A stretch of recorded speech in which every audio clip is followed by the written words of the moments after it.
Maka perlu juga, kenapa? Karena nanti semua lokasi, semua tempat untuk manasikul hajj dan umroh itu adalah tempat yang ijabah. Maka kalau tempat yang ijabah itu tidak kita manfaatkan dengan baik, kan iman, di mana di situ doa-doa tidak tertolak. Atau lagi tidak tertolak, apalagi nanti pada waktu tawaf, apalagi pada waktu wukuf, insya Allah itu adalah doa-doa di mana Allah tidak akan memberikan hijab. Baik, sebelumnya coba kita awali dengan membaca talbiyah bareng-bareng dulu. Yuk, labbaik Allahumma labbaik, labbaik la syarika laka labbaik, innal hamda wan ni'mata laka wal mulk la syarika lak. Semangat lagi, ayo.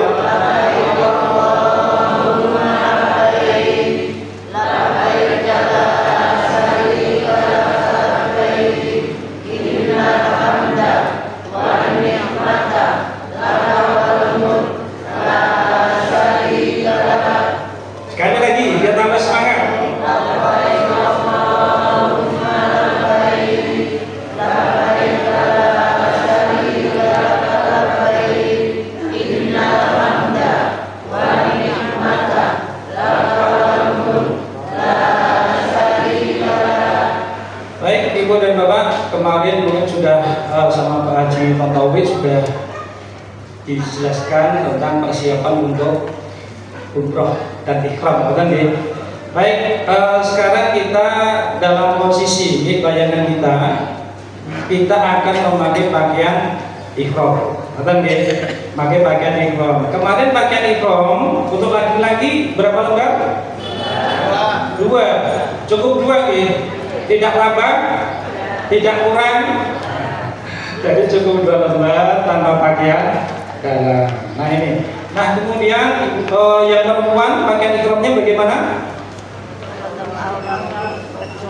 Ingat, seluruh pakaian apa saja boleh, syaratnya menutup aurat, tidak ada warna atau yang disunahkan, putih boleh, hitam boleh, tidak ada yang disunahkan. Yang pertama harus menutup aurat. Kemudian tidak boleh tabarruj, tidak boleh apa?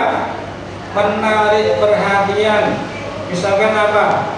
Ting pecotot. Nah, kan banyak ibu-ibu seperti itu, wah, ting pecotot nggak boleh. Warnanya juga warna-warni, nggak boleh. Sininya apa? Kuning. Lalu yang atas merah, yang bawah hijau. Nggak boleh, mereka perhatian seperti itu nggak boleh. Nah, kemudian ibu dan bapak, setelah kita selesai memakai pakaian ihram, apa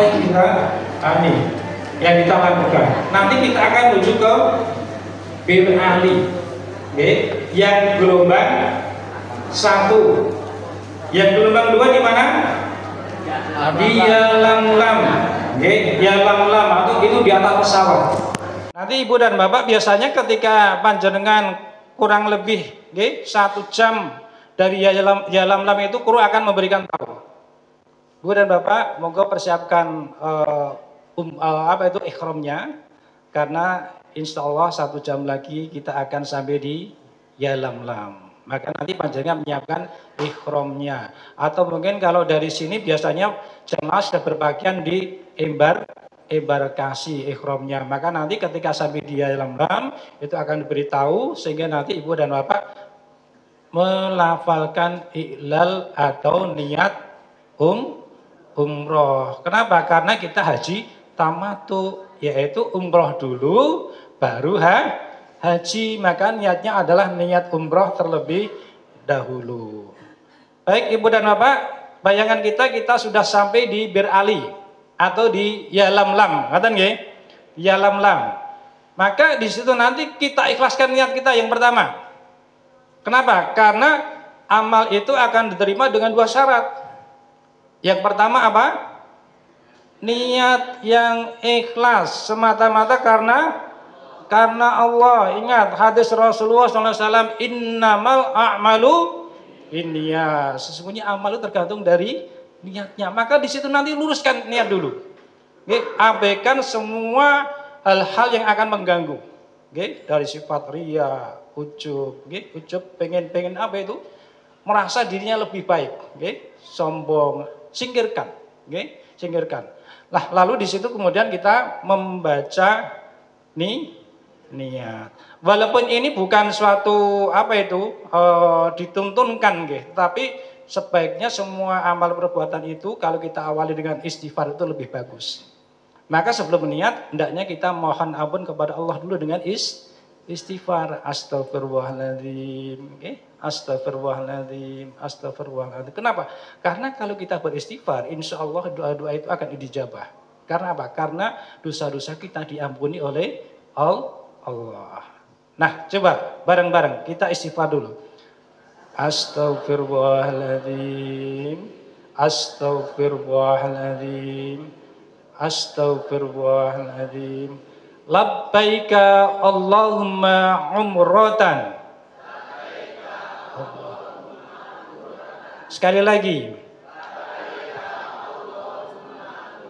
Sekali lagi. Nah, sekarang yang bapak-bapak. Ayo, yang ibu jangan kalah. Sekarang coba merem, tidak usah ngulati tulisan. Coba 1, 2, 3. Nah, sudah nggih? Gampang nggih, hafal nggih? Nah, hafal doa yang dituturkan Rasulullah nggih. Ini satu sudah hafal. Ngoten nggih? Jadi nanti insya Allah jadinya doa-doanya itu enggak banyak, nggih, enggak banyak. Baik, setelah ini lalu disusul dengan memperbanyak bacaan apa? Talbiyah. Terus dibaca sampai kapan berhenti? Sampai nanti ketika kita melihat Ka'bah. Sebagian ulama menghukumi membaca talbiyah itu adalah wajib, sebagian kecil. Tetapi jumhur ulama menghukumi membaca talbiyah itu adalah sunnah muakkadah, yaitu sunnah yang disangatkan. Maka perbanyak talbiyah, lalu kemudian perbanyak istighfar. Kenapa? Karena istighfar adalah kunci dari semua persoalan. Kunci semua permasalahan itu adalah istighfar. Baik, Mas Anto, terus ya. Ya, terus bagian tadi ikhram gini ya. Nah, okay. Terus ini kemarin sudah nggih. Nah, terus ya. Nah, Ibu dan Bapak, kemudian setelah panjenengan semuanya nanti sudah sampai di hotel, lalu kemudian di situ istirahat sebentar, mengambil wudhu, persiapan untuk apa? Melaksanakan tawaf. Nah, ada yang besok tawaf itu berapa putaran? 7. Tidak lebih? Boleh kurang? Oh, enggak boleh, tetap harus 7 nggih. Karena pernah Pak, ada yang menyampaikan. Ini langsung loh ya, yang menyampaikan seorang pembimbing di Arab, di Saudi. Ketika kita kajian itu kita mendengar tawaf sunnah itu boleh. Kurang dari 7 nggak apa-apa, 3 nggak apa-apa, 4 nggak apa-apa. Itu benar apa salah? Salah, sampun pintar-pintar. Jadi tawaf itu harus 7 putaran. Kemudian putarannya mengelilingi Ka'bah searah atau berlawanan dengan jarum jam? Ke kiri. Artinya apa? Artinya Ka'bah harus selalu di kiri kita. Ngoten nggih? Artinya ini jangan harus pirsa dulu. Harus selalu di kiri kita. Loh, kalau nanti kita balik bagaimana? Begini. Enggak boleh. Ini tawafnya menjadi batal. Maka ketika tawaf itu kita tidak boleh membelakangi Ka'bah, tidak boleh Ka'bah di sebelah kanan kita. Itu akan menyebabkan tawaf kita menjadi batal. Oke, terus. Nah, ini. Sekarang ini bagian-bagian dari Ka'bah. Nah, ini jenengan harus pirsa nggih. Nah, ini. Yang pertama ini. Ini adalah rukun Hajar Aswad. Kenapa dinamakan rukun Hajar Aswad? Karena di sini terletak Hajar Aswad. Ini sakit difahami nggih? Karena di sini terletak Hajar Aswad. Lalu nanti kalau jenengan melihat ke sebelah kanan, di sini ada lampu hijau. Lampu hijau. Nah, nanti tawaf itu dimulai dari sini, dari garis imajiner antara Hajar Aswad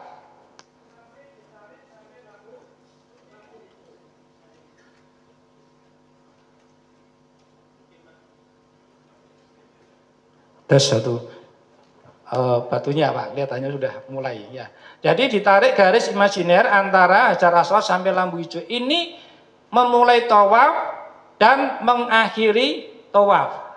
Jadi satu putaran itu mulai dari sini, berjalan berlawanan dengan arah jam terus, ngubungi Ka'bah sini, sampai di sini. Ini berarti dapat berapa? Satu napa setengah? Satu, mantap satu nggih. Mantap nggih. Nah ini.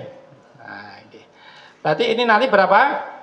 7 kali. Nah, 1, 2, 3 sampai nanti 7. Nah, kemudian kita bergerak maju. Nah, di sini ini ada pintu Ka'bah. Pintu Ka'bah. Warna aslinya emas. Tapi di sini digambarkan kuning. Nah, kemudian antara ini Hajar Aswad dengan pintu Ka'bah ini ada tempat ini, ya kurang lebih 1,5 meter lah, ya. Ini yang dinamakan multazam, multazam, tempat di mana paling diijabahi. Maka nanti jangan harus sempatkan berdoa di sini, di multazam. Ingat di mana? Multazam. Nah ini.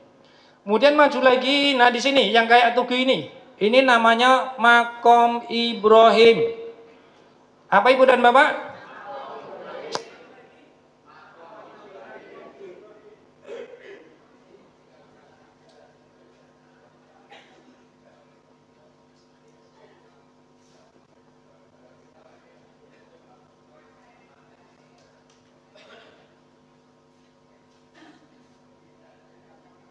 Satu. Jadi ini namanya Makom Ibrahim. Makom Ibrahim itu apa toh?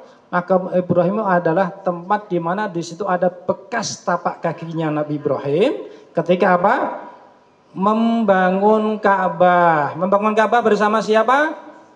Bersama Ismail. Nah ini. Kemudian maju lagi. Ini ada yang tahu? Hijir Ismail. Ngerti nggih? Hijir Ismail. Dulu Ka'bah itu sampai sini Bu dan Bapak. Nah, sampai sini ini tingginya sama. Berarti persegi panjang. Tapi kemudian ketika terjadi banjir, Ka'bah kan rusak. Ka'bah rusak. Loh kenapa Ka'bah kok rusak? Itu kan rumah Allah. Nah, ini Allah kan menunjukkan bahwasanya apa? Ka'bah itu juga sebuah apa? Makhluk itu pasti akan rusak. Nah ini. Lalu kemudian dibangun oleh orang-orang Quraisy. Tapi hebatnya orang-orang Quraisy, ini salah satu sisi positifnya. Orang-orang Quraisy itu kan menyembah berhala. Tapi ketika membangun Ka'bah, itu Mughirah bin Walid menyerukan, ini kita bangun Ka'bah, kita kumpulkan harta kita, harta yang halal. Bukan dari harta riba, bukan dari harta hasil judi dan sebagainya. Pokoknya kita kumpulkan yang halal untuk bangun Ka'bah. Ini Masya Allah. Nah akhirnya dibangun Ka'bah sampai di sini. Nah di sini nggak dapat biaya. Nah akhirnya hanya dibuat setengah lingkaran. Maka ketika kita berada di Hijir Ismail, ini berarti nanti kita berada di dalam Ka'bah. Nah, jenengan pengen sholat di dalam Ka'bah, maka sholat di Hijir Ismail, ngaten nggih.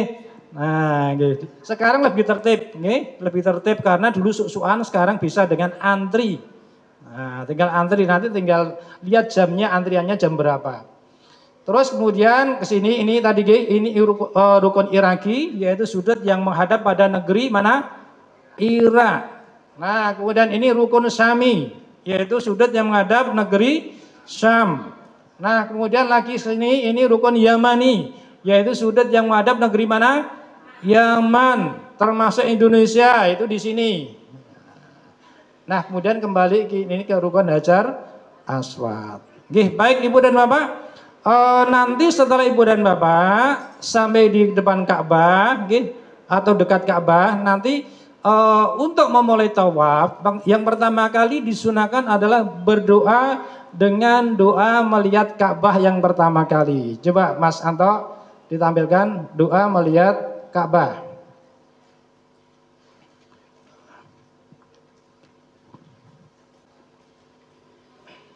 Nah ini, Bu dan Bapak, doa ini Masya Allah luar biasa sekali, luar biasa sekali. Walaupun ini disampaikan, ini hadisnya dhaif, hadisnya dhaif, saya sampaikan. Tetapi untuk urusan doa ulama nggak masalah, untuk urusan doa diamalkan nggak masalah. Coba bareng-bareng. Allahumma zid hadal baita tashrifan wa ta'diman wa takriman wa mahabatan wa zid man syarrafahu wa karramahu mimman hajjahu aw i'tamarahu aw ra'ahu tashrifan wa takriman wa ta'diman wa birron. Ada yang sudah hafal?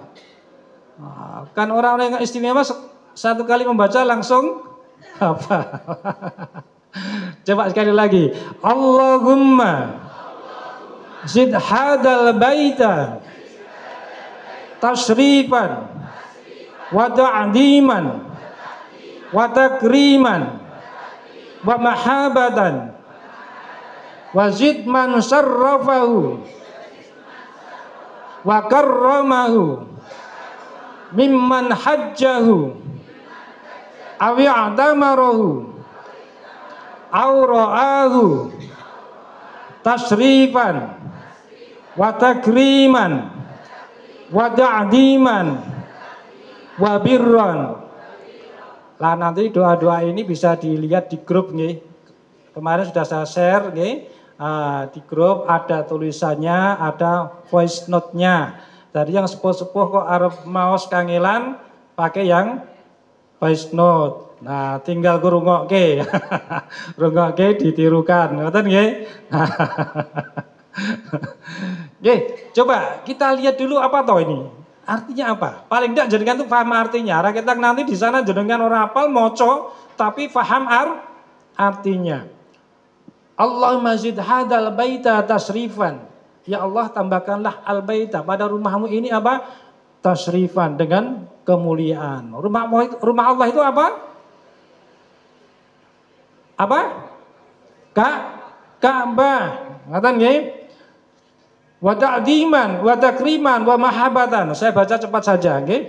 Kemudian juga kehormatan, keagungan dan juga kehebatan. Okay. Kita berdoa kepada Allah. Kemudian wazid man syarrafa, dan juga tambahkanlah kemuliaan, okay. Wazid man syarrafa, dan tambahkanlah pada orang-orang yang dia memuliakannya.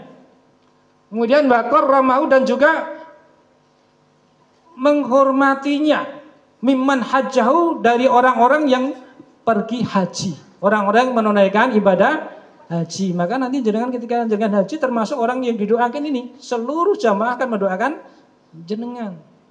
Masya Allah. Kemudian awi atamarahu, dan orang-orang yang melaksanakan umrah ke semuanya. Kemudian bisa ditambahkan dengan auroahu, atau hanya orang yang hanya sekedar melihat Ka'bah saja dengan takzim. Nah, okay. Hanya sekedar melihat Ka'bah saja. Kenapa? Karena Rasulullah SAW dia pernah bersabda, sesungguhnya setiap hari Allah SWT menurunkan 120 rahmat. Okay. Di mana 60 diberikan kepada orang-orang yang tawaf. Okay. Kemudian 40 diberikan kepada orang-orang yang berzikir, orang yang sholat, orang yang tilawah di sekitar di area Masjidil Haram. Kemudian 20 rahmat diturunkan kepada orang-orang yang melihat Ka'bah dengan takzim. Jadi jenengan misalkan di sana nanti tidak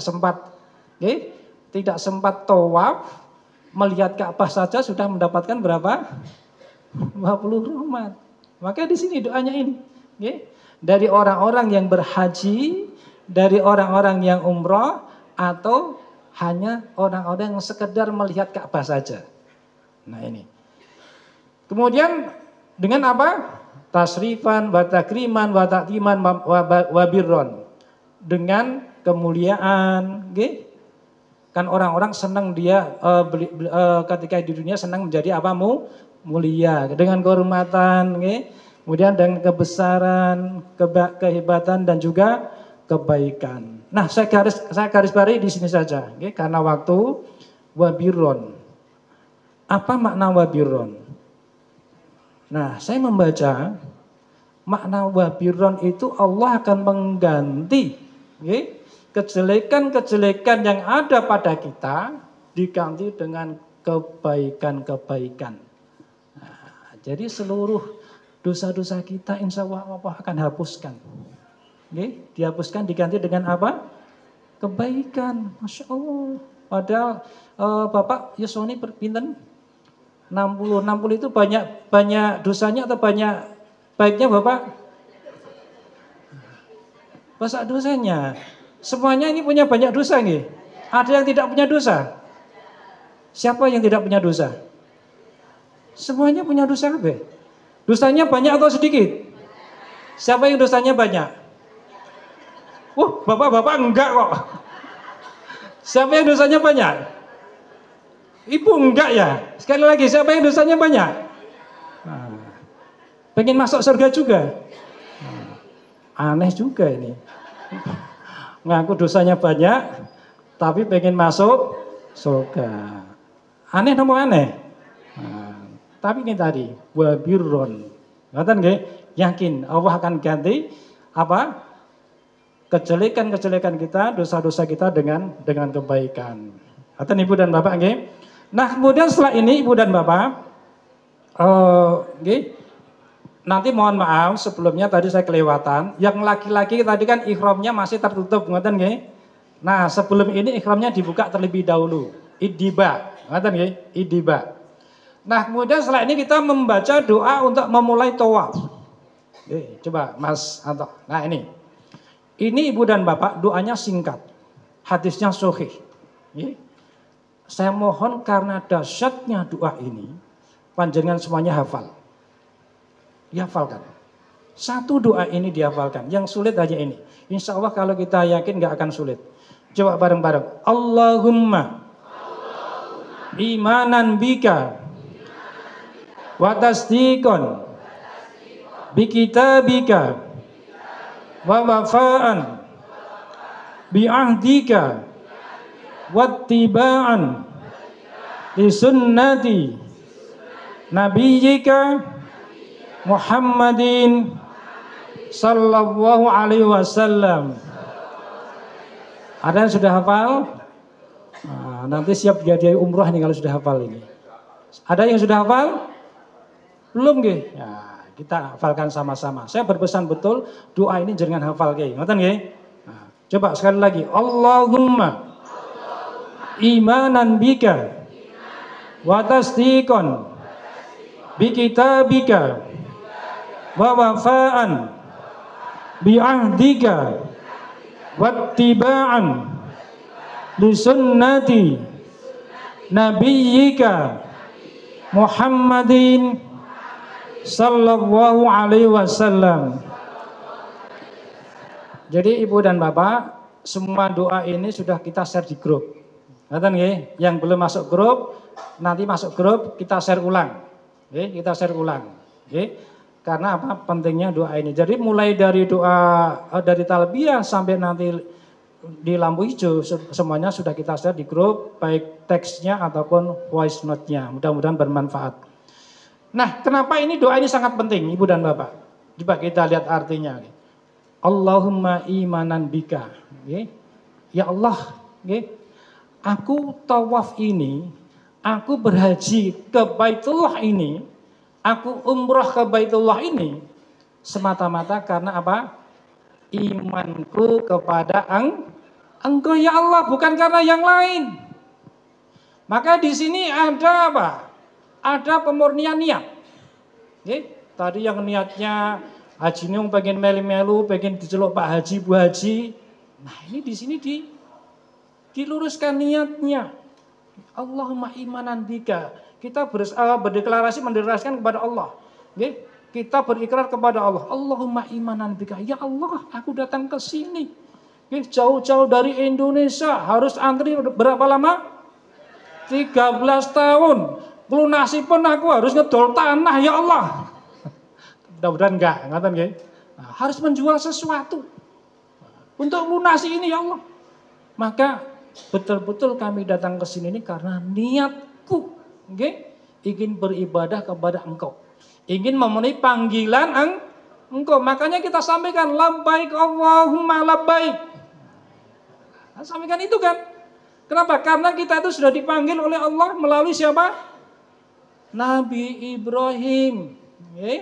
Jadi Nabi Ibrahim ketika selesai membangun Ka'bah, lalu beliau oleh Allah diperintahkan untuk menyeru, sekarang serulah anak-anakmu, anak turunmu, serunya untuk berhaji ke Baitullah, untuk umrah.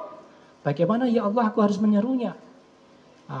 Kemudian Nabi Ibrahim diperintahkan naik ke Jabal Qubais. Nah, nanti di sana juga akan menyaksikan Jabal Qubais yang sekarang menjadi istana raja. Naik ke sana lalu Nabi Ibrahim menyeru. Lalu Allah teruskan lewat angin. Lalu Allah masukkan ke dalam tulang sulbi setiap laki-laki dan setiap sel telur perempuan. Sehingga apa? Sehingga orang-orang setelah Nabi Ibrahim, beliau menyatakan labbaik Allahumma labbaik. Aku penuhi panggilanmu ya Allah, aku penuhi. Kan seperti itu. Maka itu ya Allah aku kesini semata-mata karena Engkau. Kemudian apa? Wa tasdiqan bi kitabika. Dan ya Allah, aku siap membenarkan apapun yang di dalam kitabmu. Kitab kita apa? Al-Quran. Maka kita siap betul ya Allah. Kami mengimani Al-Quran. Al-Quran adalah pedoman kami, penuntun kami. Jalan hidup kami. Maka kami siap melaksanakan apa yang ada di dalam Al-Quran ya Allah. Kemudian wa wafa'an bi'ahdika. Dan ya Allah, sesungguhnya Engkau itu akan memenuhi janjimu. Akan selalu memenuhi janjimu. Nah tadi, kita siap membenarkan dalam Al-Quran. Di dalam Al-Quran Allah firmankan apa? Di antaranya, ud'uni astajib lakum. Berdoalah kepadaku, maka akan aku kabulkan. Maka nanti ya Allah, ketika saya tawaf, saya akan berdoa kepada Engkau. Saya akan memohon kepada Engkau seperti yang Engkau perintahkan, dan Engkau pasti akan penuhi janjimu ini untuk mengabulkan doa-doa. Maka nanti pada waktu tawaf ya akan aku tagih itu ya Allah. Akan aku tagih janji Engkau ya Allah. Nah, jadi ini betul-betul antara kita dengan Allah. Ngoten nggih? Saged dipahami? Nah, kemudian wattiba'an li sunnati nabiyika Muhammadin sallallahu alaihi wasallam. Dan ya Allah, setelah ini ya Allah, aku berjanji akan selalu mengikuti sunnah-sunnah dari Rasulmu, yaitu Nabi Muhammad sallallahu alaihi wasallam. Saged dipahami Bu dan Bapak? Nah, coba sekali lagi. Allahumma imanan bika wa tasdiqan bi kitabika wa wafa'an bi ahdika wattiba'an li sunnati nabiyyika Muhammadin sallallahu alaihi wasallam. Coba yang laki-laki.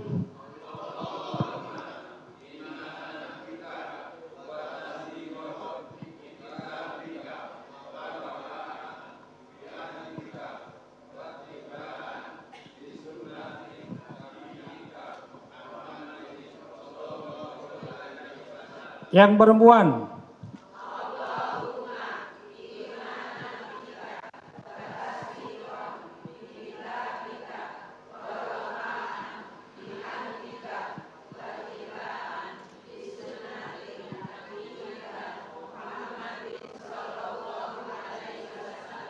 Alhamdulillah kelihatannya sudah hafal semua ini.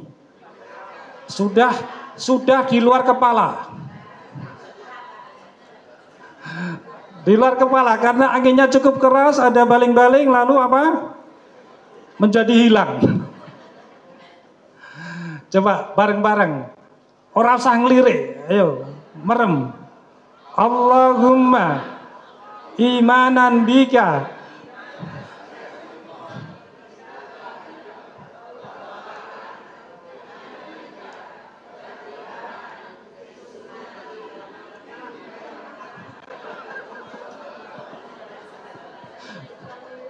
Kemudian gonge tok. Wassalam.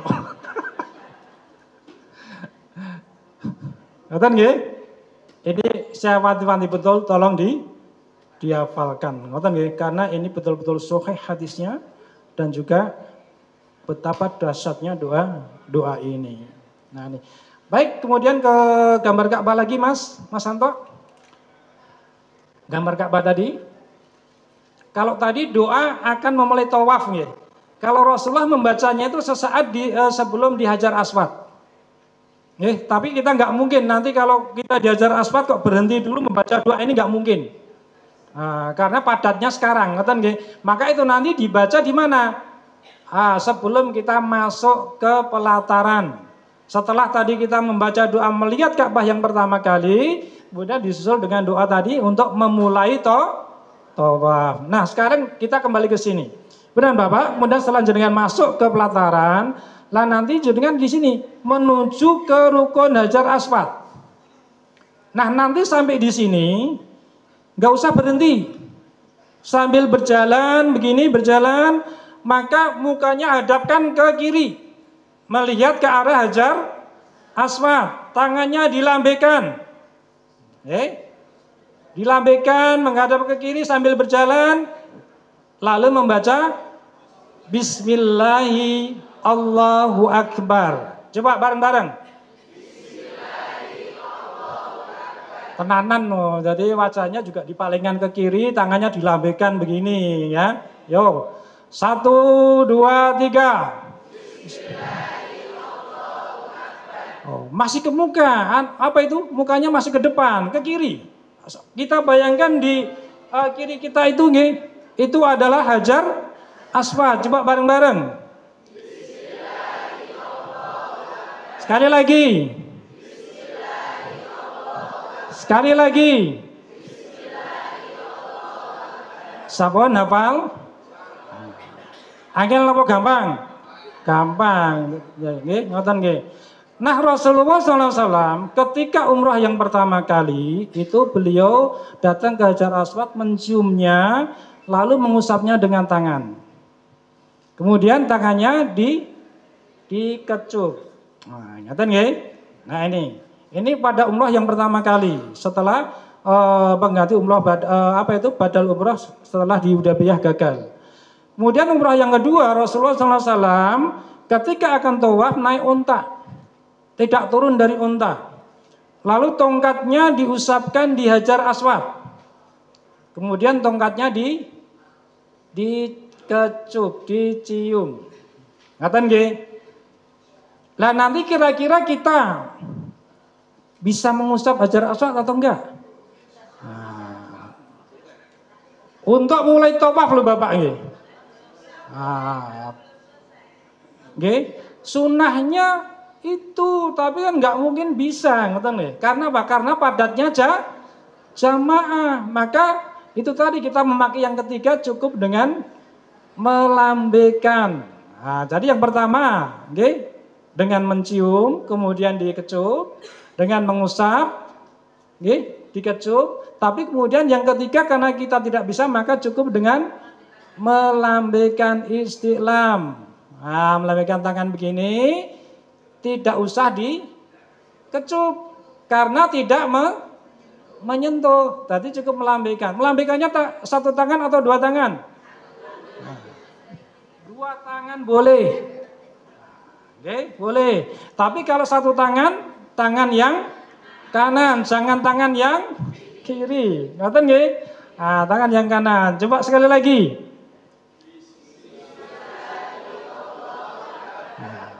Saged difahami? Nah, untuk tawaf umroh, okay, itu sunnahnya laki-laki itu lari-lari kecil 3 kali, 3 putaran. Sunnahnya.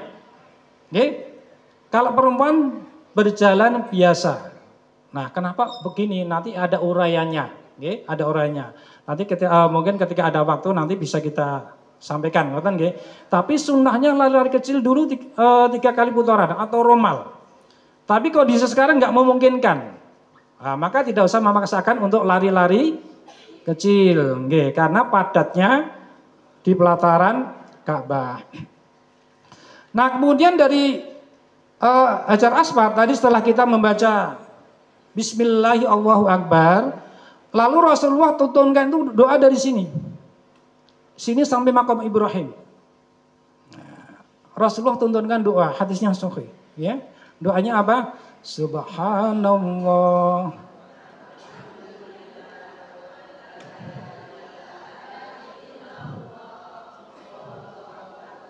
Subhanallah walhamdulillah wala ilaha illallah Allahu akbar. Ini dari rukun Hajar Aswad sampai makam Ibrahim. Sekali lagi, subhanallah walhamdulillah wala ilaha illallah Allahu akbar. Sekali lagi.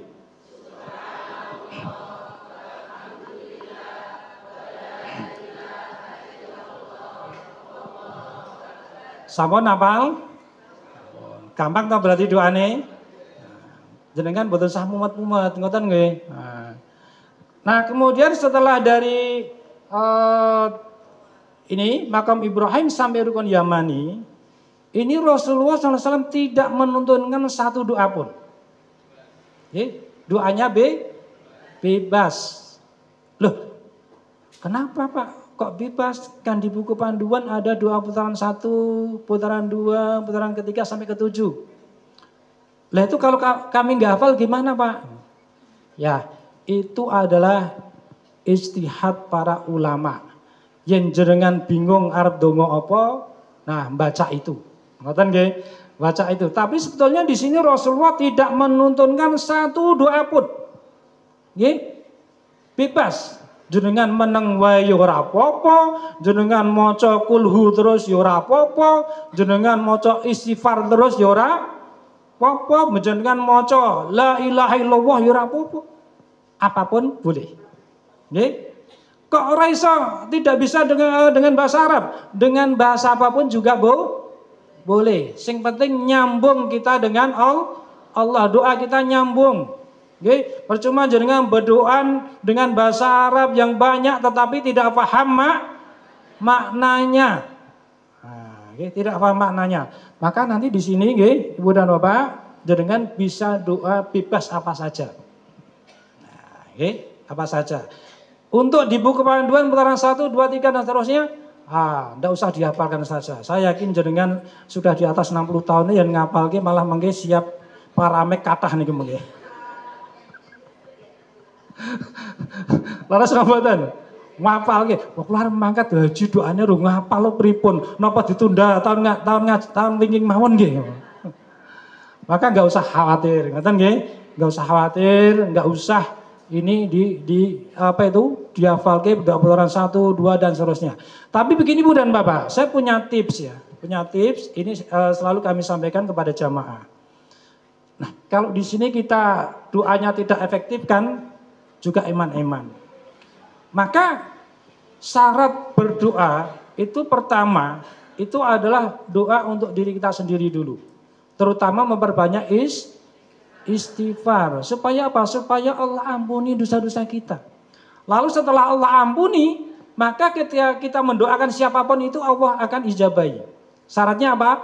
Kita diampuni terlebih dahulu. Maka nanti putaran pertama dari makam Ibrahim sampai rukun Yamani, jenengan pertama kali bersolawat, memuji Allah, bersolawat lalu membaca istighfar. Setelah itu silakan jenengan berdoa apapun boleh. Untuk kepentingan diri kita. Ya Allah, ini saya berada di kota Mekah ini masih lama ya Allah, maka berilah kami kesehatan ya Allah. Nggih. Lalu pengen apa lagi cita-citanya? Ya Allah, besok berikan kami husnul khatimah. Allahumma inni as'aluka husnul khatimah. Boleh. Lalu ya Allah, ini saya baru membangun usaha ya Allah. Maka berilah kelancaran, berilah kelancaran, berilah manfaat, supaya apa? Supaya usaha kami bisa berkembang. Silakan.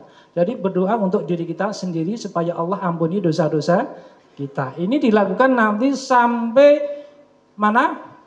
Rukun Yamani. Putaran yang pertama. Kemudian yang putaran kedua. Kira-kira siapa orang yang paling berhak kita doakan? Siapa? Nah, Ibu. Mas Anto wis dikai bocoran soalnya. Yang kedua adalah Ibu. Oke, kenapa? Karena Rasulullah SAW sampaikan ketika ada sahabat yang pertama, ya Rasulullah, siapakah orang yang paling berhak aku hormati? Siapa? Ibu. Siapa lagi? Siapa lagi? Kemudian ayah. Maka ini, Ibu dan Bapak rahimakumullah, Ibu adalah orang yang paling berjasa pada kita. Ada yang dilahirkan tanpa ibu? Ada di sini yang dilahirkan tanpa ibu? Semuanya lewat ibu. Artinya apa? Jenengan berhutang nyawa, berhutang darah, berhutang air susu. Dan itu tidak akan bisa dibayar. Ada yang bisa membayar air susu ibu? Ada? Nah, ibu-ibu ora iso aku wis tau dadi ibu. Bapak-bapak semuanya lewat ibu?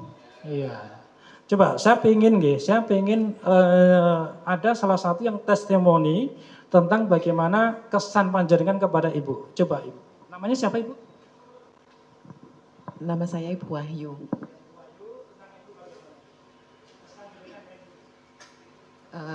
Ibu itu luar biasa pengorbanannya dan perjuangannya untuk anak-anaknya. Ibu itu penuh kasih sayang, penuh kesabaran, selalu mendoakan anak-anaknya untuk yang terbaik. Jadi cinta kasihnya tulus. Jadi kalau mengenang ibu itu saya pengen nangis.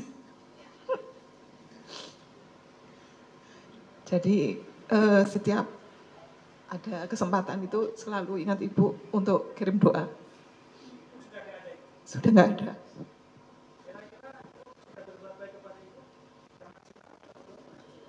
Luar biasa.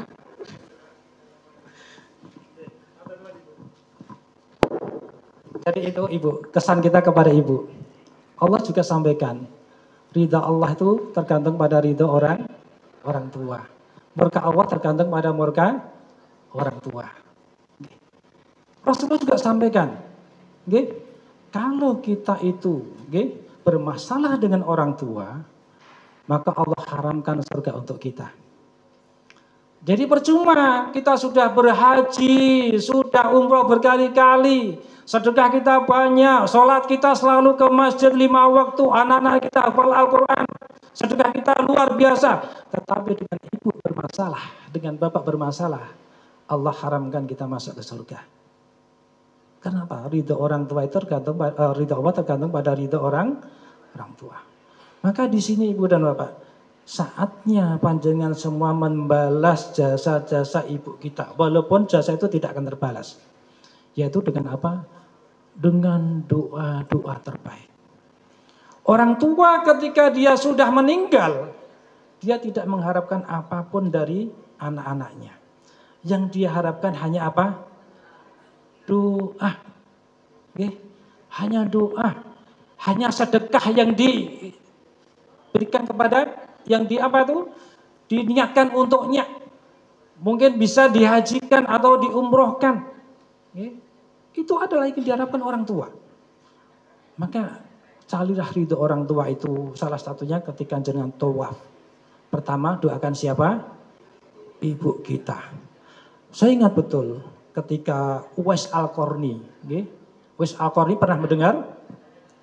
Uwais Al-Qarni ini Rasulullah menyebutnya bukan penduduk bumi, tetapi penduduk langit. Penduduk langit Rasulullah sebutkan. Sehingga ketika Umar dan Ali Dia dipesan oleh Rasulullah, ya Umar, ya Ali, ketika engkau ketemu dengan Uwais Al-Qarni, maka mintalah dia beristighfar untukmu.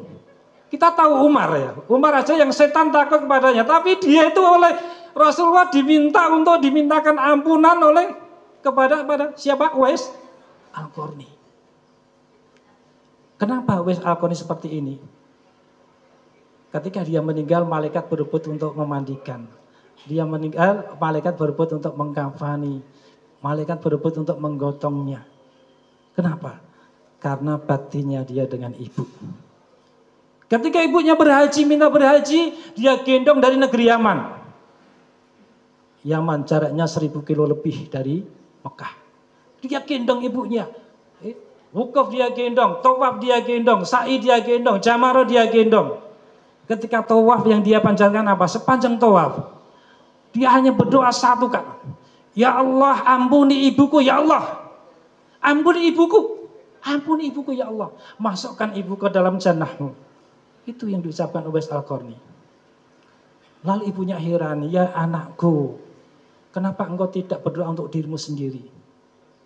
Apa jawab Uwais? Ya ibu, aku berdoa supaya ibu masuk surga. Supaya Allah ampuni. Nanti dengan ridho ibu, insya Allah aku akan masuk surga. Itu yang disampaikan Uwais Al-Qarni. Maka jangan tirulah Uwais Al-Qarni. Doakan ibu kita dengan doa-doa yang terbaik. Itu putaran yang pertama. Kemudian putaran kedua. Siapa lagi yang berhak kita doakan? Ayah. Ayah adalah orang yang tidak kalah jasanya dengan ibu. Oke? Kira-kira semuanya lahir dari seorang ayah? Nah, saya pengen ibu. Coba sampaikan tentang ayah.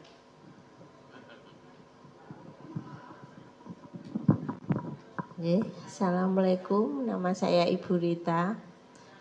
Ayah saya menurut saya itu seorang ayah yang sangat hebat. Pangapunten Pak Ustadz, dulu ayah saya itu tentara.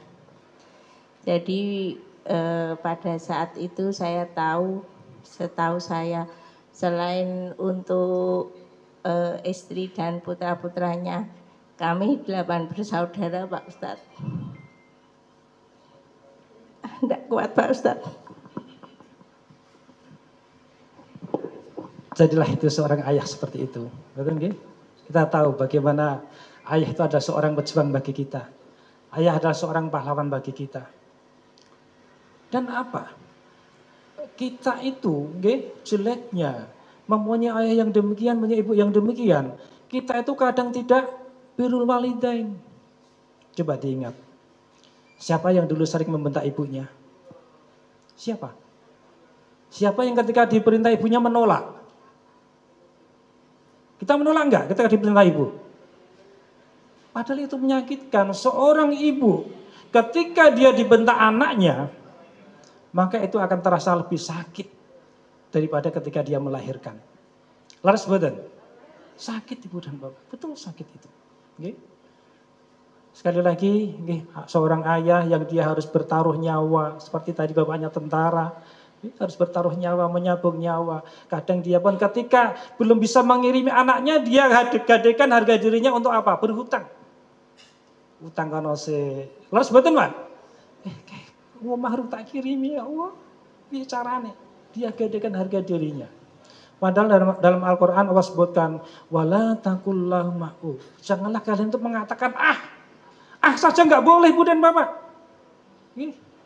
Nggak boleh mengatakan apalagi membentak ayah dan ibu. Itu betul-betul sangat menyakitkan. Maka di sini betul-betul nanti yang ibu bapaknya masih ada, silakan doa dengan doa-doa terbaik.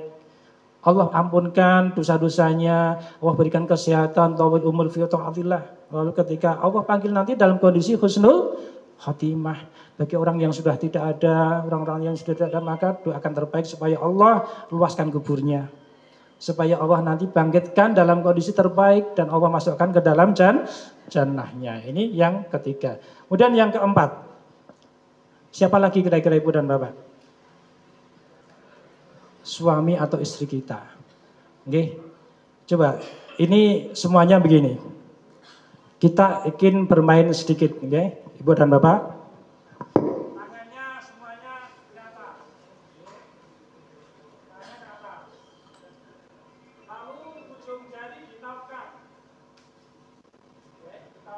Kemudian yang jari tengah itu begini.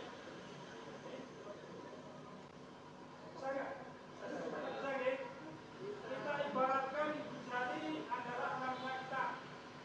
Kemudian jari telunjuk ini adalah saudara-saudara kita.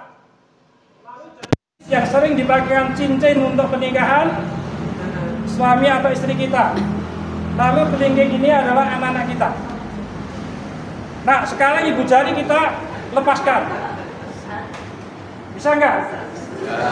Bisa, artinya apa? Orang tua setelah kita berkeluarga atau setelah mereka berpulang, kita akan terpisah.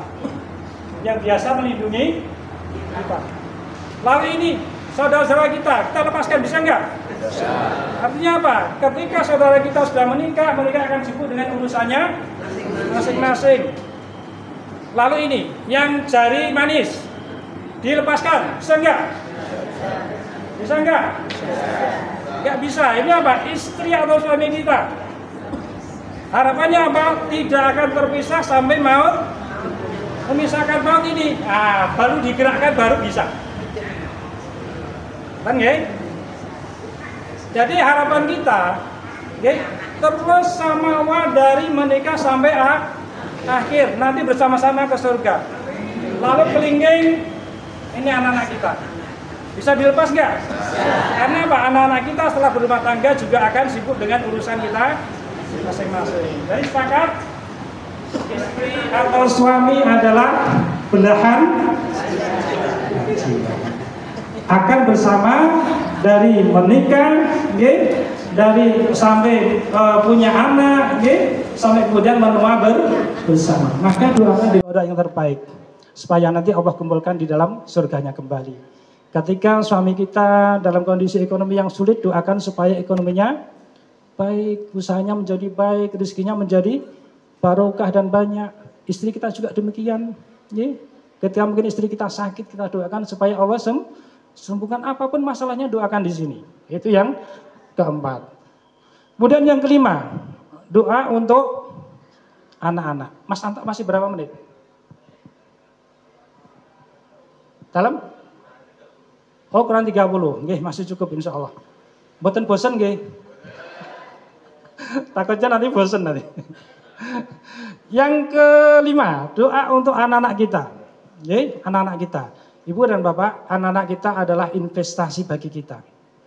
Nggih, investasi betul. Baik investasi dunia ataupun investasi akhirat. Siapa yang pengen anaknya ketika dunia menjadi anak yang soleh? Tunjuk jari. Yang tidak berarti nggak pengen ini. Kenapa? Karena kalau kita punya anak yang soleh itu, Masya Allah, dunia seperti surga. Betul ngatain Budian nggih? Dunia seperti surga. Anak-anak kita akan memuliakan kita. Seperti Pak Haji Tris nih. Anaknya sudah besar, anaknya soleh dan soleha. Dia sudah purna. Tinggal menikmati hari tua tanpa gangguan anak-anak. Bahkan anaknya berubah-ubah. Pak jenengan betah nopo toh? Badhe umrah, monggo. Seperti itu. Kalau kita punya anak-anak yang soleh dan soleha. Tapi coba kalau anak kita, aduh, naudzubillah, sing gawene napa niku tatonan, gawene mendem, sok nggawa pedang ning dalan niku. Kira-kira hati kita bagaimana? Sedih enggak? Nangis kita. Saya punya teman ibu dan bapak. Ini teman ini betul-betul menjadi inspirasi bagi saya. Dalam mencari nafkah. Karena saya di percetakan, dia juga di percetakan. Ini betul-betul menjadi inspirasi. Dia orang yang senang bekerja keras. Sukses. Nah, kemudian ketika sampai anak-anaknya besar, ketahuan anaknya yang satu kecelakaan dengan pacarnya. Kecelakaan dengan pacarnya. Tangannya remuk, sehingga nggak bisa untuk aktivitas. Anak yang nomor 2 terkena narkoba. Kita tahu kalau sudah anak itu terkena narkoba, duit sepiro wae dadi entek. Karena apa? Ditangkap polisi bayar, tangkap polisi ngurus bayar lagi. Akhirnya apa? Rumahnya terjual, pabriknya terjual. Oke? Akhirnya saking nggak kuat dia jadi stroke. Nauzubillah min dzalik. Saya waktu ke sana saya besok, nggih, anu Pak niki kali sinten-sinten mboten kelingan. Tapi kok terus ketika ke sana kok ingat, oh iki Mas Haji ya. Ingat. Menangis Pak kita. Nggih. Jadi apa? Di situ ini adalah tempat yang paling ijabah. Ketika tawaf tempat yang paling ijabah adalah antara makam Ibrahim dan rukun Yamani. Maka apapun permasalahan anak kita doakan di situ. Sebut namanya satu persatu. Sebut namanya satu persatu. Masalahnya apa? Nah, mungkin anaknya belum mau sholat. Doakan, ya Allah, Rabbis a'li muqimas sholah. Wa min dzurriyyati Rabbana taqabbal du'a. Ya Allah, jadikan diriku dan anak turunku menjadi orang-orang yang cinta akan sholat, menegakkan sholat. Tidak bisa dengan bahasa Arab, dengan bahasa Indonesia. Ya Allah, anak kula niku ya Allah, kula nasihati nak adzan kok ning masjid isa ngelmen. Maka ya Allah, bukalah hatinya ya Allah. Sentuh hatinya. Beri hidayah pada anak kami ya Allah. Untuk menjadi hamba-hambamu yang cinta dengan sholat, cinta dengan Al-Quran. Ngerti nggih? Jadi doakan dengan doa terbaik. Itu di dunia, apalagi nanti ketika kita di akhir Ibu dan Bapak. Orang tua itu yang diharapkan hanya doa dari anak-anaknya. Ingat, nggih, amal manusia akan terputus kecuali 3 perkara. Apa saja? Di antaranya adalah anak yang soleh. Maka itu betul-betul investasi. Maka jenengan ketika berhubungan dengan anak, jangan eman-eman tentang harta. Nggih. Imam Malik ketika dia belajar, beliau itu menghabiskan berapa Bu dan Bapak? 30.000 dinar. Nggih. Untuk menjadi seorang Imam Malik dia menghabiskan 30.000 dinar. Nah, 30.000 dinar itu sekarang berapa?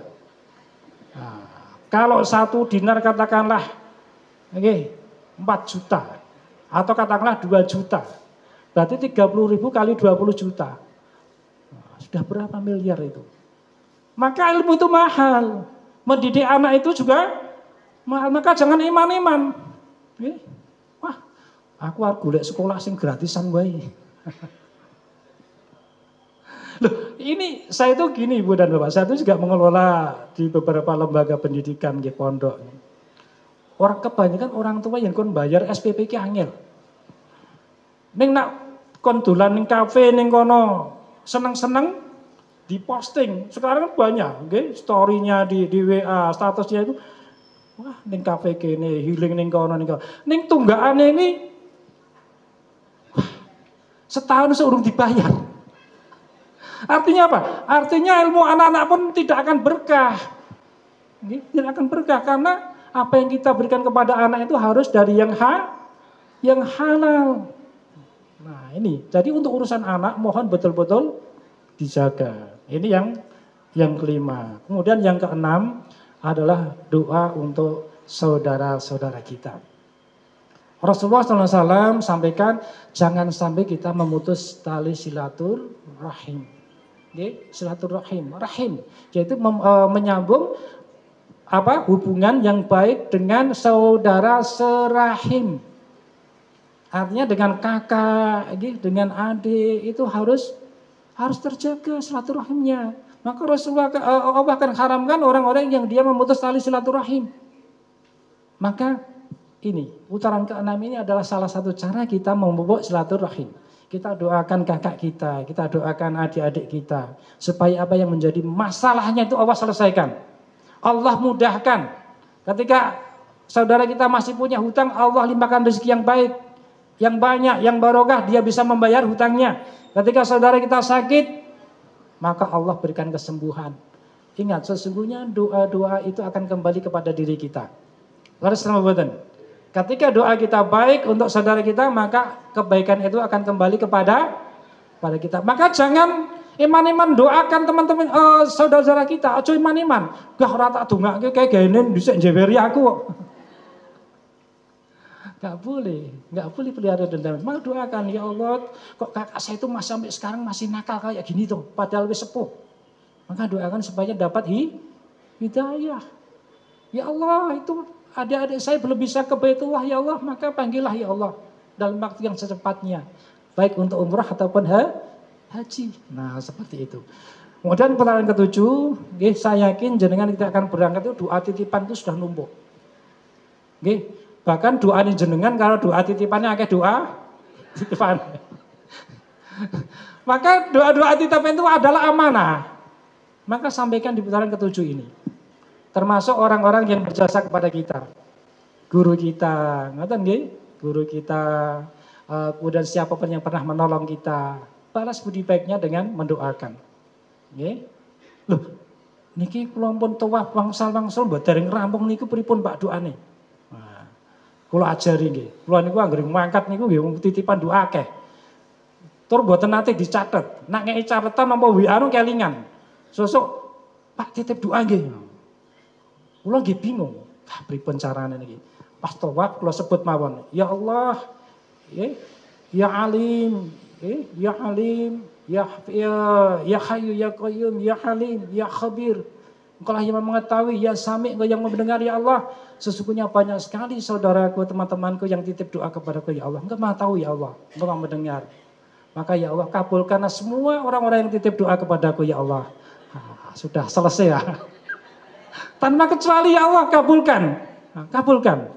Amanah sudah tersampaikan. Ngoten nggih. Nah itu yang ketujuh. Nah kemudian setelah selesai, kita kembali ke gambar Ka'bah, Mas. Ya, setelah selesai. Nah ini, Rasulullah setelah dari rukun Yamani, ini juga tuntunkan satu doa yang luar biasa. Nah, dan saya yakin jenengan semuanya sudah hafal, karena saking terkenalnya. Doa apa? Sapu jagat, istilah yang hanya di Indonesia. Doa sapu jagat. Jenengan teng Cina niku doa sapu jagat, ora nek wong mudeng. Doa sapu jagat. Doanya bagaimana? Rabbana atina fid dunya hasanah wa fil akhirati hasanah wa qina adzabannar. Nah, ini doa yang luar biasa dan hadisnya sahih betul. Kenapa Rasulullah tuntunkan doa ini? Kita lihat, Rabbana atina fid dunya hasanah. Ya Allah, berikanlah kepadaku kebaikan di dunia dan juga kebaikan di akhirat. Ini ulama menjelaskan ketika kita berdoa dengan doa ini, tadi kan kita sudah berdoa dari makam Ibrahim sampai rukun Yamani dengan doa sesuai keinginan kita. Lalu selamat. Tapi belum tentu doa yang sesuai dengan keinginan kita itu akan baik untuk diri kita ketika dikabulkan. Lalu selamat. Banyak enggak yang mengalami seperti ini? Nah, ternyata Allah takdirkan takdir kita tidak baik. Maka di sini kita berdoa ini, ya Allah kabulkanlah doa-doaku ya Allah. Yang itu baik untukku, baik untuk urusan duniaku, dan baik untuk urusan akhiratku. Sedang yang tidak baik ya Allah ketika itu Engkau kabulkan, maka ya Allah jangan tuh. Jangan kabulkan ya Allah, ganti dengan yang lebih baik. Nah, ini makna dari doa Rabbana atina fid dunya hasanah wa fil akhirati hasanah wa qina adzabannar. Maka ini adalah penutup doa yang luar biasa. Jadi kita minta dikabulkan doa-doa yang itu baik untuk urusan dunia kita dan baik untuk urusan akhirat kita. Sepakat Ibu dan Bapak? Saged dipahami? Nah, setelah selesai, nanti putaran ke-7 kita tutup dengan Bismillahi Allahu Akbar. Lalu kemudian pergi meninggalkan sini dan menuju ke belakang makam Ibrahim. Sambil yang laki-laki tadi pundaknya terbuka ditutup. Ditutup. Kenapa? Karena kita akan melaksanakan sholat ba'da tawaf. Nah, nanti sambil berjalan membaca doa wattakhidhu mim maqami Ibrahim musalla. Coba bareng-bareng.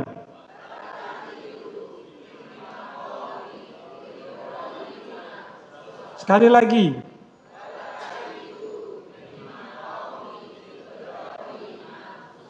Nah, yang laki-laki.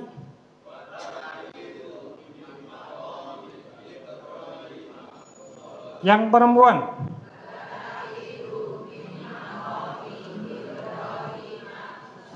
Bareng-bareng dipejamkan matanya.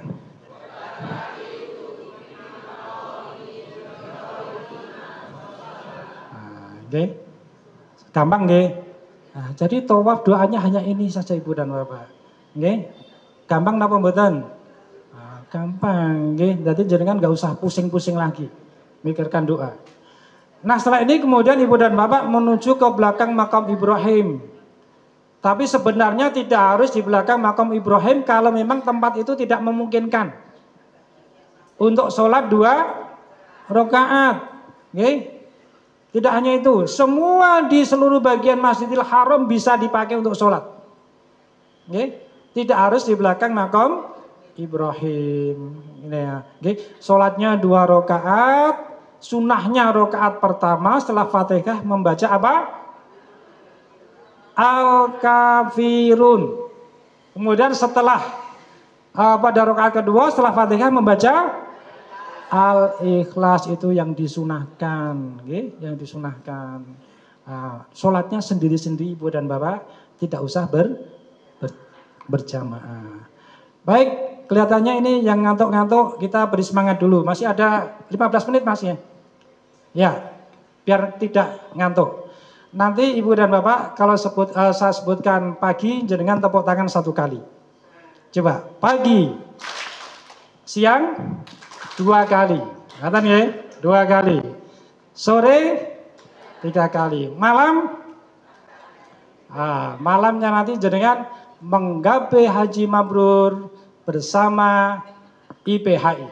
Ngatan ya? Coba, menggapai haji mabrur bersama IPHI. Ini tes dulu. Pagi, sore, siang, malam.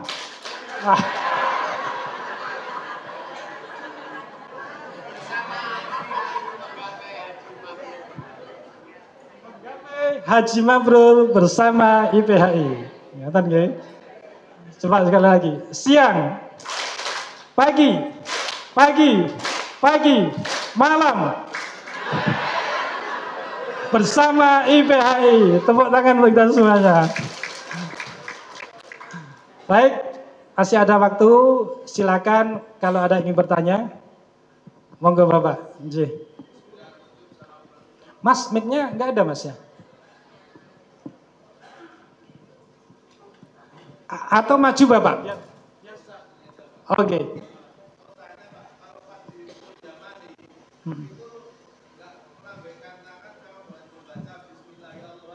Oke. Saya jawab dulu ya, nanti kalau lupa. Jadi begini Ibu dan Bapak, ketika tawaf yang disunahkan itu 2. Mengusap Ka'bah. Yang pertama apa? Yang pertama adalah mengusap Hajar Aswad. Kemudian yang kedua mengusap rukun Yamani. Itu sunnah.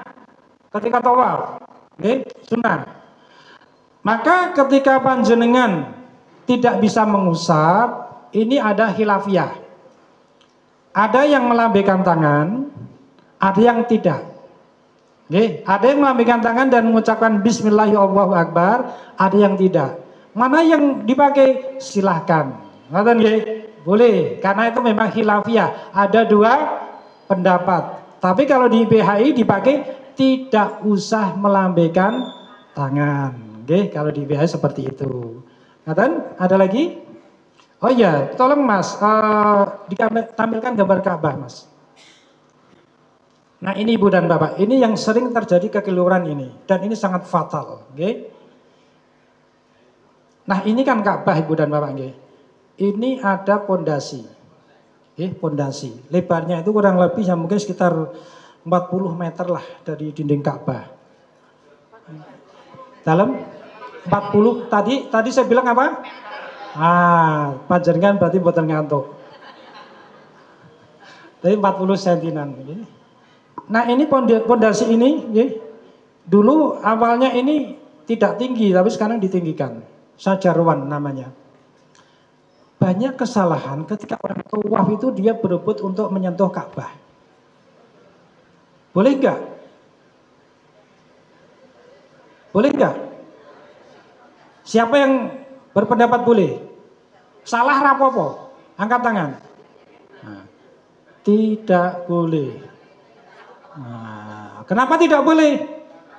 Karena tawaf itu harus berada di luar Ka'bah. Sedangkan kalau kita menyentuh dinding Ka'bah begini, ini pondasinya nggih. Ka'bahnya di sini saya menyentuh begini. Berarti ada anggota tubuh yang berada di dalam Ka'bah, maka tawafnya menjadi batal. Maka jenengan ketika tawaf jangan sampai menyentuh dinding Ka'bah kecuali dua. Mana? Hajar Aswad sampai yang rukun Yamani. Kalau mengusap yang lain itu akan berakibat batal tawafnya karena berada di dalam Ka'bah. Ngerti nggih? Jadi banyak yang bangga, wah aku pas tawaf mau iso ngambung Ka'bah. Kita lihat banyak yang berebutan gitu. Nah ini. Oh berarti manasiknya dulu belum disampaikan. Kalau ini ada pondasinya. Nah, jadi ulama dulu dalam kitabnya menyampaikan kita tidak boleh kalau tawaf itu terlalu dekat Ka'bah. Kenapa? Karena kan dulu pondasinya di bawah. Sehingga takutnya ketika kita berada di dekat Ka'bah kita berada di atas pondasi, tapi sekarang sudah ditinggikan, gitu nih. Maka kalau kita menyentuh berarti apa? Berada di dalam Ka'bah. Oke, mungkin ada lagi? Monggo Bapak. Oke.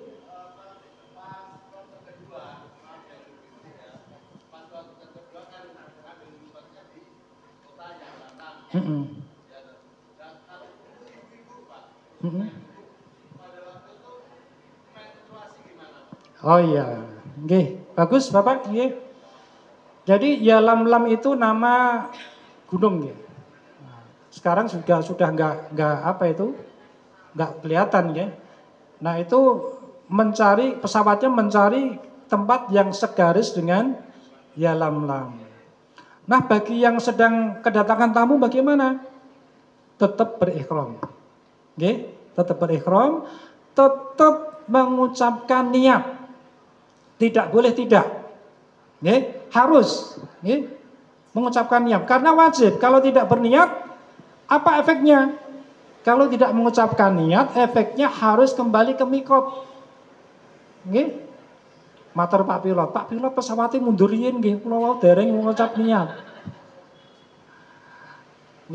Atau kalau memang tidak memungkinkan, bisa niat setelahnya. Tetapi harus membayar dam dengan menyembelih seekor kambing. Tidak boleh digantikan dengan yang lain. Ngoten nggih? Harus menyembelih seekor kambing. Walaupun nanti ketika yang lain tawaf, sa'i, maka yang haid tadi harus menunda dulu. Sampai nanti bersih. Baru nanti tawaf dan sa'i. Ngoten nggih? Sampai tahallul. Kalau nanti kok sampai pulang, misalkan pas ifadah atau pas jenengan umroh ya, setelah mau pulang belum selesai bagaimana? Nah ulama berpendapat kondisi darurat. Maka nanti bisa dibersihkan tempat keluarnya darah, lalu ditutup rapat, bisa melaksanakan tawaf dan sa'i. Karena dalam kondisi darurat, setelah mau pulang ke Indonesia. Karena kalau kita belum tahallul, belum menyelesaikan niat, maka kita akan terus dianggap berihram. Maka nanti hati-hati ketika jenengan akan tawaf, akan umroh kedua misalkan nggih. Itu kan nanti ada yang niat di Tan'im, ada yang niat di Jirona. Maka ketika berniat harus diselesaikan sampai tahallul. Kalau tidak diselesaikan, nggih, jenengan niat tok gandeng terus bar kuwi lara, ora sida tawaf, ora sida sa'i. Pulang ke Indonesia, dilepas pakaiannya, maka jenengan masih dihitung dalam kondisi ihram.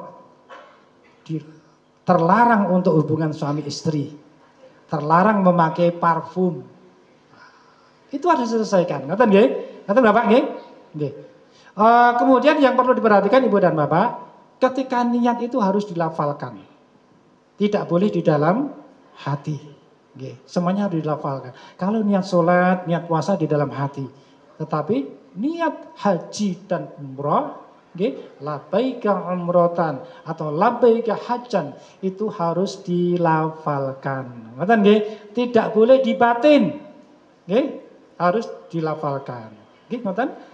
Mungkin ada lagi? Monggo Ibu. Don sewu. Pak Muti, mic-nya.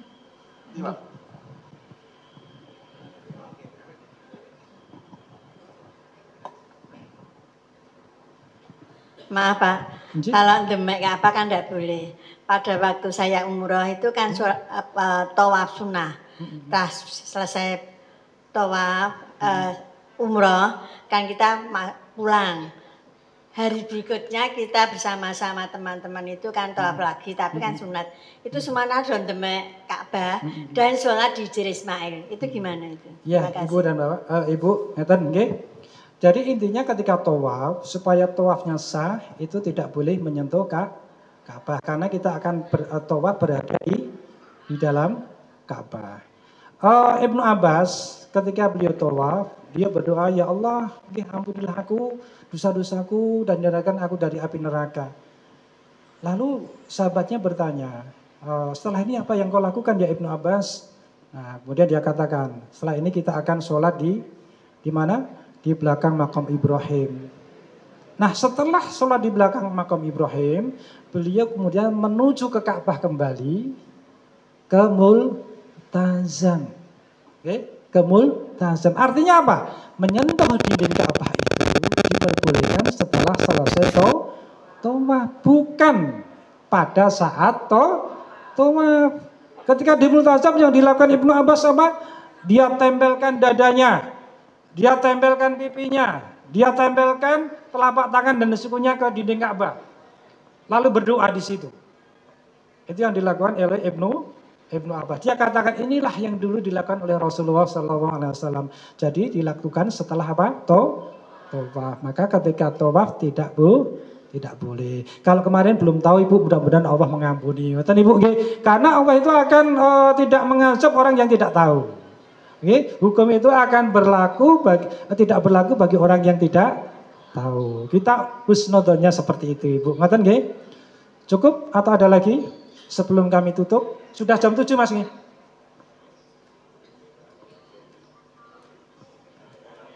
Oh, masih ada 5 menit. Ada lagi atau cukup? Oh, monggo Bapak. Dalam sa'inya besok Pak. Ya, ini saya sampai tawaf saja. Nanti kalau saya melangkahi nanti.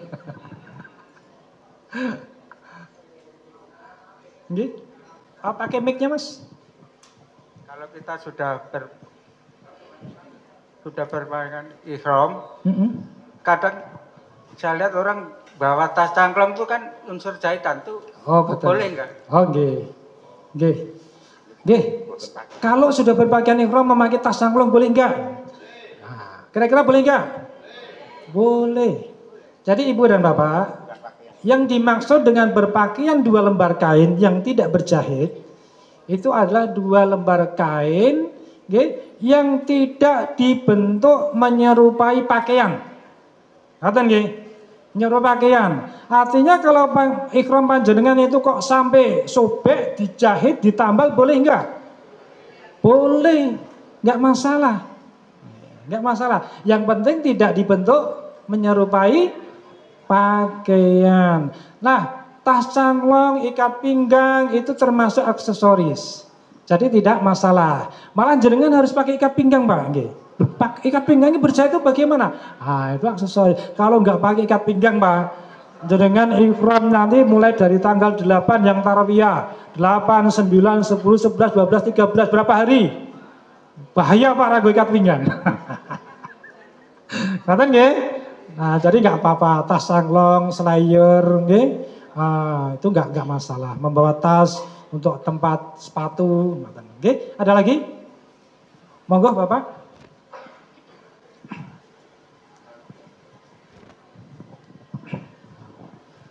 Matur nuwun. Agak unik Sing kula tanglet kene iki mbok menawi glandu mungkin nyuwun pangapunten. Tapi lucu mboten, Pak? Nen? Lucu mboten? Rada vulgar, Pak. Terima kasih sebelumnya waktunya. Yang ingin kami sampaikan kepada Bapak dan tanyakan, kami pernah mendapat sebuah pertanyaan terkait dengan berikhram. Yang pertama, bagi Bapak terutama, ini yang usianya sudah sekitar 70-an, itu kadang-kadang tidak terasa, tetapi mengeluarkan air seni tanpa terasa. Ya, ya. Satu. Terus ini trik bagaimana hukumnya dan bagaimana cara mengatasinya. Kemudian yang kedua, bagi Bapak juga terutama ini khususnya yang memiliki gejala ataupun pasca operasi hernia itu kadang-kadang masih terasa turun. Kasus yang pernah saya dapatkan itu ada bapak teman itu yang pasca operasi hernia itu bisa turun kembali. Nah ini jika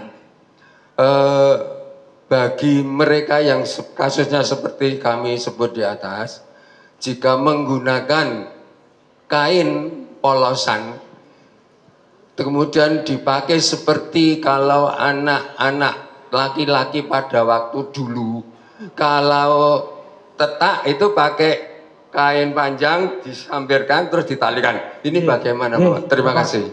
Nggih, Pak Turun, pertanyaan sangat bagus nggih, karena ini memang kasuistik nggih, banyak sekali terjadi. Jadi misalkan bapak-bapak tadi hampir sama nggih, yang hernia sama sering keluar air seni ngoten nggih, maka bagaimana? Kalau itu terkena ihram kan najis ngoten. Nggih, kan najis. Maka Ibu dan Bapak dalam kondisi darurat silakan memakai pampers. Memakai apa? Pampers. Nah, ulama berpendapat yang lebih kuat tetap harus membayar dam. Oke, tetap harus membayar dam. Damnya apa? Damnya boleh memilih. Oke, menyembelih kambing boleh. Atau memberi makan fakir miskin 6 orang. Oke, 6 orang. Atau berpuasa 3 hari. Puasa 3 hari. Maka dipilih mana yang lebih mampu. Tidak harus menyembelih kambing. Oh, saya mau bersedekah saja. Silakan bersedekah kepada 6 orang. 1 orang katakanlah 15 rial. Kalau diwujudkan dalam makanan, makanan 15 rial berarti 15 kali 6. Berarti berapa? Diberikan kepada orang-orang di Mekah. Bisa petugas kebersihan atau berpuasa 3 hari. Ngoten Bapak nggih? Nah, jadi enggak masalah, nggih. Tidak usah takut. Aku piye kok ndak iso. Nahan. Ngoten? Nggih. Cukup nggih? Sudah jam 7 juga. Saya juga sudah pegel ini ngateke. Baik, kita tutup dengan bacaan talbiyah. Labbaik Allahumma labbaik. Labbaik la syarika laka labbaik.